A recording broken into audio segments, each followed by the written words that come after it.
এই যে বিমস্টেক সম্মেলনে গেলেন, মোদি মিয়া কম প্রশ্নমুখী করে নাই, দেখা করবে না, কত রাগ ওনার জানে। দেখা করলেই প্রফেসর জানতে চাইবে যে আমাদের মহামতি হাসিনা খাতুনকে ফেরত দেন।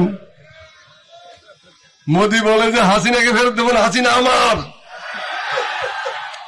হাসিনা বলে ওর। আমরা ওর হয়তো বিয়ে কর, বৈধ স্ত্রী কর, অবৈধ স্ত্রী নিয়ে সংসার করা ঠিক না। তুই ঘোষণা কর যাতে পৃথিবীর সামনে যে হাসিনা আজকের থেকে আমার স্ত্রী, যা আমরা মাফ করে দেবো হাসিনাকে, তুই গেলে ঘোষণা কর। যদি সেটা ঘোষণা না করো তাহলে ওই জিনিসটাকে আমাদের কাছে ফেরত দাও, ওটাতে আমরা লটকাবো।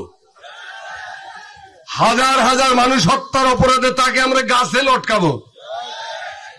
বৈধভাবে বিচার করে তোদের মতো হাসিনা যেভাবে মানুষকে গুম করছে, খুন করছে, যা ইচ্ছা তাই করছে, আমরা সেই অন্যায় অপকর্মের সাথে যুক্ত হব না।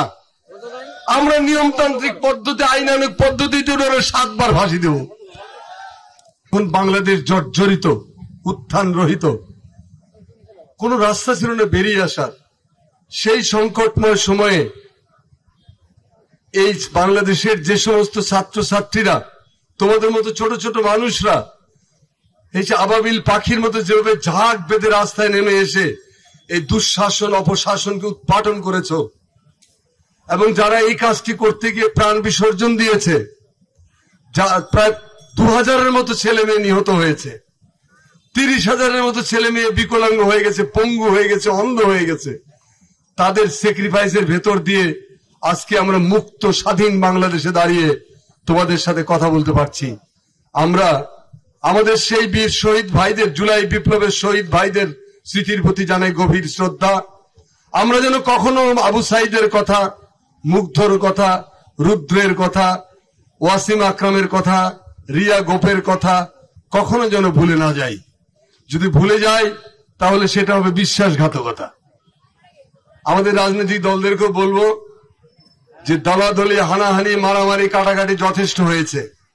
এবার মাথা ঠান্ডা করুন, সবাই একসাথে বসুন। কোন কিছুর মধ্য দিয়েই যেন জুলাই রেভলিউশনের যে ঐক্য সূচিত হয়েছে জাতীয় জীবনে, সেই ঐক্যে যেন ফাটল না ধরে। কোন অবস্থাতেই যদি এই ফাটল ধরে যায় তাহলে বাংলাদেশের অস্তিত্ব বিলীন হয়ে যাবে। বাংলাদেশ আবার ভারতের গোলাম, ভারতের দাসে পরিণত হবে। আমরা কি আমাদের মাতৃভূমিকে আবারও ভারতের গোলামে, ভারতের দাসে পরিণত করতে চাই? যদি না চাই তাহলে ঐক্য ধরে রাখতে হবে, ঐক্যের বিকল্প নাই। আমাদের অসীম রহমত আল্লাহর, এই জাতির প্রতি আল্লাহর অসীম রহমত, এবং জুলাই বিপ্লবের নায়কদের প্রতি শ্রদ্ধা জানাই। রাজনৈতিক দলের নেতৃবৃন্দ যারা ছিলেন সবাই মিলে এমন একজন লোককে জাতির কাণ্ডারি হিসেবে, দুর্দিনের কাণ্ডারি হিসেবে চয়েস করেছিলেন, তিনি হলেন প্রফেসর ডক্টর ইউনূস। শোনো মেয়েরা, ছেলেরা বিশেষ করে বলি, পৃথিবীতে নোবেল পুরস্কার বহু লোক পেয়েছে। নোবেল পুরস্কার পাওয়া কষ্ট মষ্ট করলে অনেকেই পেতেই পারেন, কিন্তু প্রফেসর ইউনূস সারা পৃথিবী ওয়ান অ্যান্ড অনলি। সারা পৃথিবীতে প্রফেসর ইউনূসের দ্বিতীয় কোনো বিকল্প নাই। তোমরা বলবো যে কেন? এই কারণে যে অন্যেরা থিওরি দিয়েছেন, তত্ত্ব দিয়েছেন, তত্ত্ব দিয়েই চলে গেছেন। কার্ল মার্কস তত্ত্ব দিয়েছিলেন, কিন্তু তত্ত্বকে প্রয়োগ করেছিলেন মহামতি লেনিন, চীনে প্রয়োগ করেছিলেন মাও সেতুং, কিউবাতে প্রয়োগ করেছিলেন ফিদেল কাস্ত্রো।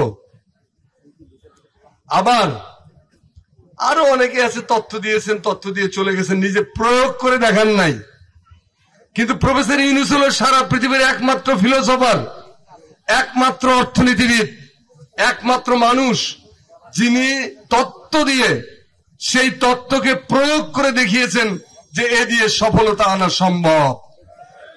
এইখানে তার কোনো জুরি নাই, ও একেবারে তুলনাহীন।